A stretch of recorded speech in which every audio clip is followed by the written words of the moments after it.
Hiya, how are you guys? I hope you're doing alright. If you're new here, I'm Kat, and today I'll try to make you feel less guilty for hating your family. Okay, it's not as harsh as that, but I'll try and make you feel better in terms of any potential feelings of guilt that might surround your family situation. And I'm not going to sugarcoat it today, so strap in. Let me start by saying that you are not responsible for saving your family. You are not responsible for being the family's therapist. You are not responsible for saving one parent from the other or trying to fix them. You are not responsible for having to drag them to therapy or having to drag them to rehab. You are not obliged to put your life on hold for them. If you come from an abusive, dysfunctional background, you don't owe anyone anything. And please do not give into the emotional blackmail that so many parents tend to use against their children. Oh, but I put food on the table. Oh, but I brought you up. Oh, but I put roof over your head. And this is how you repay me? Let's get one thing straight. You did not ask to be born. It is their responsibility to provide all of those things that I just mentioned without asking for anything in return. Of course, it's a bit different when you come from a loving family and, when you were a child, you received the love and support, emotional support that you needed. You were not abused. Fine. In that case, it is, of course, your duty to support your family members because that's what loved ones do. They supported you when you were a child, and now you have to give back. But that's not what I am discussing in this video today. I know so many people who had to be a therapist to their parents at the age of, let's say, 7. I know so many people whose parents confided in them when they were very, very young and expected them to support them emotionally, which is absolutely insane. You're the child. You should be the one getting the emotional support. I also know so many people who had to be parents to their younger siblings because their actual mothers and fathers were too busy opiating the pain away, drinking away, taking other drugs, and they were not present. If this was the case for you, I know you might think it's normal. I know you might think that, well, it's your duty to take care of your parents or other family members. But it's not. It's not. You're the child. Again, you did not ask to be born.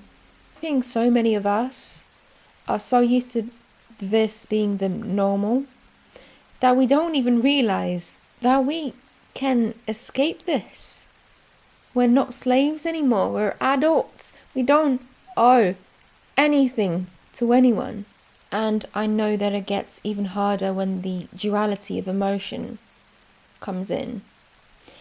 So what I mean by that is that some of us have a family member that we really care about, we really love, but on the other hand, we don't like them. And this actually struck me. It struck me because I had my first therapy session with a new therapist today. And I was just explaining my situation to her, and it struck me how well she put it. She said, it is really difficult when you love a family member, but you don't like them. And I believe this is true for so many of us. So many of us. So I just want to say that I understand how difficult and draining emotionally it is to have someone that you care about and you love because it's a family member, but on the other hand, you don't want them in your life. because of all the damage they've done, all the damage they still might be doing, all the pain they still might be causing. And I just want to digress a tiny bit, because I know there might be some people that chose to watch this video, and they might be a bit outraged by what I'm saying, but it's just because they lack any understanding of what it feels like to come from a toxic, dysfunctional family. People that come from loving families, when they hear us say this type of thing, they might think we're extremely selfish. But they just don't understand, because they were never exposed to the abuse that we were exposed to. So the reason I'm saying this is that I just need you to know that if anyone ever calls you selfish for, let's say, going no contact with one of your family members, you're not, okay? You're not selfish. And there are so many people around the world that have to do the very same thing. Just for their own sanity, stop talking to their families. In fact, I know that you're the opposite of selfish. I know that many of you have tried to save their loved ones.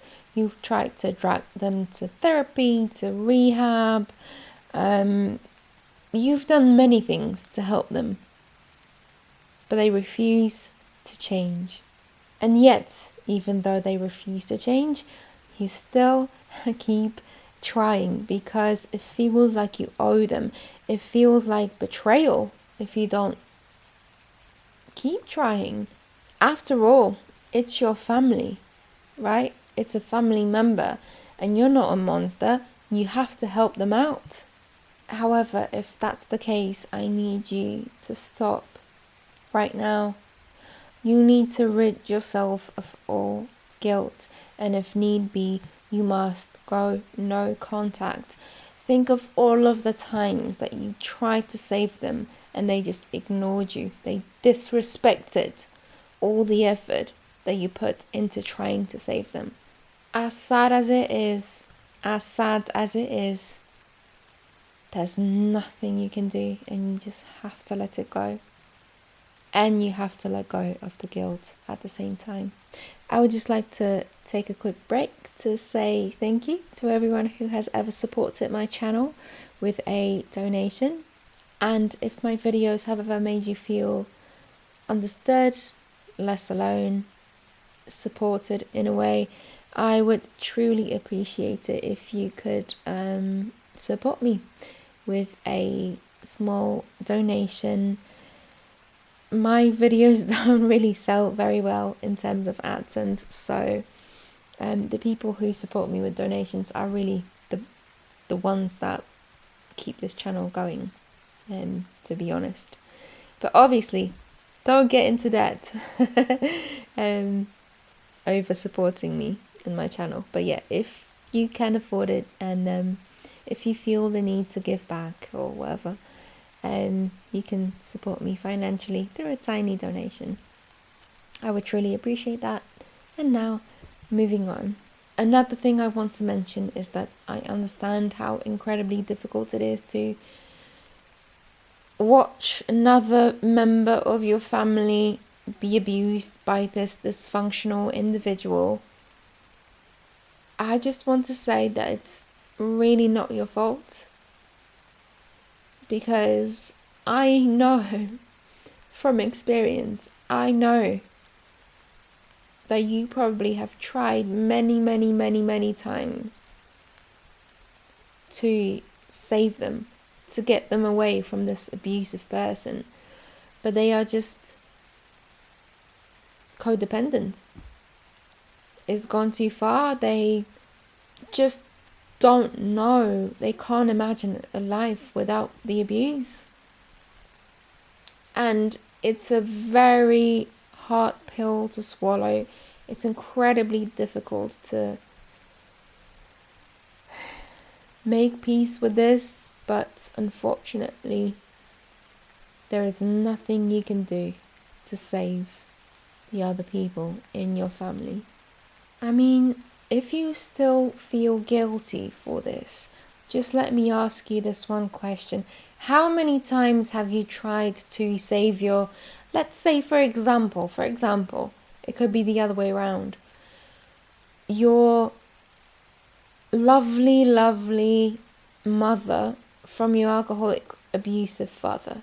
How many times have you tried to save her? How many times have you tried to explain to her that she needs to leave, and then she says she will, and then she actually physically can, but she never follows up on that? How many times have you tried to drag your addicted parent or sibling to therapy or rehab, but they just refused because they like what they do, they like where they are with their addiction? You did all you could. None of this is your fault. None of this is your fault. And I know all of these things are easy to say, but it gets quite difficult when some members of your family just keep texting or calling you, telling you how they are being abused, how difficult it is to be with the abusive individual, and then they just drain your energy without listening to any of your advice. It gets a bit annoying at some point. I'm trying to give you advice over here. Please do this. I've organized this for you, and you won't listen to me, but you still call me and text me complaining. What am I supposed to do? I know it is like this for many of you, and that is where the guilt comes from, but please just try and have a look at what you've done for your family. Okay, sheesh, it got me emotional, yo. I've actually filmed a version of this video before, but it came from a more personal place, and it was just so raw, and I was just crying throughout the entire video. So I realized that I have to film it some other way. So here we are. The last two things I want to say are a little bit dark, I guess, a bit raw, a bit unsettling, but they have to be said. This has to be said, and I will say it. It is okay to have very dark, unsettling thoughts about that one abusive individual in your family.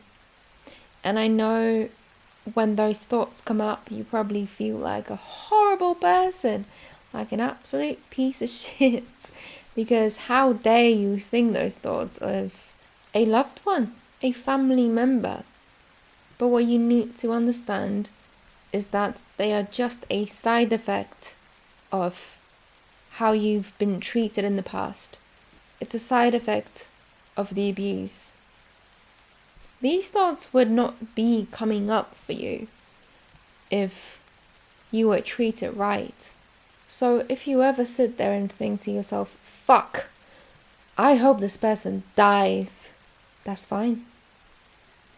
These thoughts are involuntary. They only come up as a side effect of what you've been through, and possibly what you're going through still. It's not your fault. It's beyond your control. It's not your fault. And one last thing I'd like to say is that if your abuser dies and you don't feel grief, but instead you feel relief, that's perfectly fine. In fact, I think for many people in those situations, we won't be mourning the death of said abusive individual. We will be mourning the lack of relationship, a proper, normal, loving relationship. We will be mourning the fact that they were not there for us the way they should have been. And to end this video, I just want to say that it's okay to be envious of other people and the lovely relationships they have with their families. They didn't have to heal from trauma, so they could just move on with life. This is something I've said in my previous video as well. You know, they just could move on with life and in life without having to heal. While we, coming from a dysfunctional background, we had to spend thousands of pounds on therapy to maybe try and get close to being normal. Not even using therapy to excel. We were just trying to get close to being normal. We did not ask to be born, but so many of us have become sad, self-loathing, insecure individuals through no fault of our own. And you know what? It's okay to be angry with the person that has brought this upon you. I don't care if it's your father, if it's your mother, if it's your brother, sister, if it's your closest person in the family. I don't care. They had one job and they fucked it up. You have the right to be furious. Okay. I know this was all over the place, but I guess what I'm trying to say is, please stop feeling guilty and put yourself first. This one time. Thank you for watching, and I will hopefully speak to you soon. Bye bye.